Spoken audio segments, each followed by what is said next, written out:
Assalamualaikum warahmatullahi wabarakatuh. Saya Lovita Alfioni. Nah, di sini saya akan memaparkan atau membahas untuk memenuhi tugas mata kuliah advokasi sosial dan gerakan sosial. Yang akan saya bahas tentang nestapa masyarakat adat Sigapiton di tengah ambisi Bali Baru di Danau Toba. Baik, langsung saja. Proyek pariwisata Bali Baru di Danau Toba yang dicanangkan oleh Presiden Joko Widodo menjadi pemicu masalah tanah dengan masyarakat adat Sigapiton di Sumatera Utara.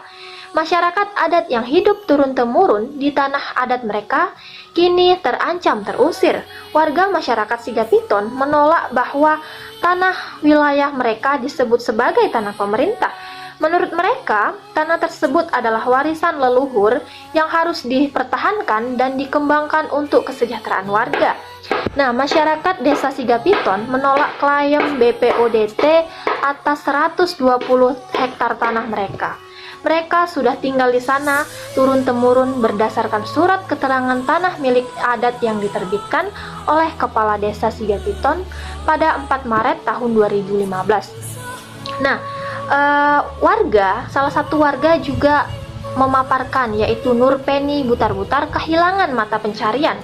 Bulldozer meratakan tanah dengan tanah kebun jagung seluas 6 rantai atau 2,4 hektar dan kebun kopi sebanyak 12 rantai atau 4,8 hektar pada akhir Desember tahun 2020 lalu.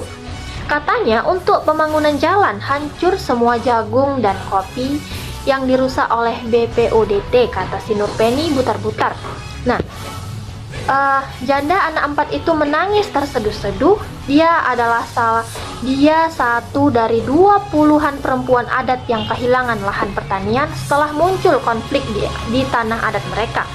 Masyarakat mulai melawan dari protes, kemudian aksi demo, sampai menyurati berbagai kementerian dan lembaga.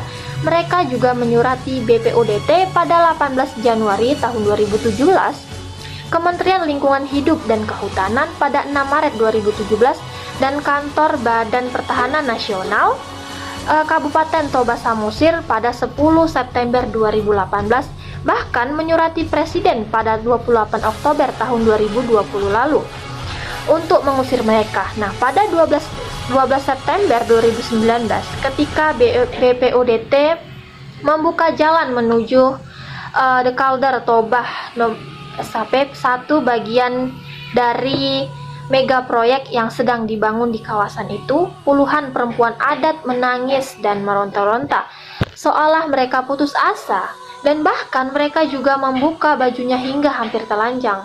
Konflik atas nama pembangunan pariwisata kelas internasional itu menambah duka panjang dari rentanan masalah tanah adat di Sigapiton yang sudah terjadi sejak 1952 ketika pemerintah meminta tanah mereka untuk penghijauan.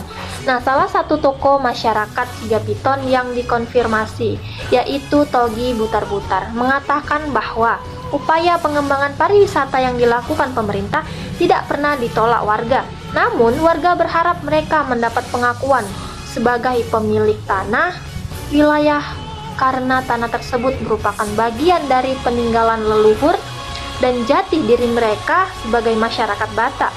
Dulu tanah itu pernah dipinjamkan leluhur kami untuk dijadikan kawasan reboisasi, kata si Togi si Butar-Butar. Setelah selesai reboisasi, kayu di sana ditebang dan dikelola kembali oleh warga untuk mencari nafkah lewat pertanian. Kemudian Togi mengatakan bahwa perjuangan mereka sudah sangat panjang mempertahankan tanah adat tersebut karena mereka dari keturunan Raja Naopat Sigapiton meliputi marga Butar-Butar, kemudian marga Sirait, Manurung, Nadabdab, dan marga Menantu.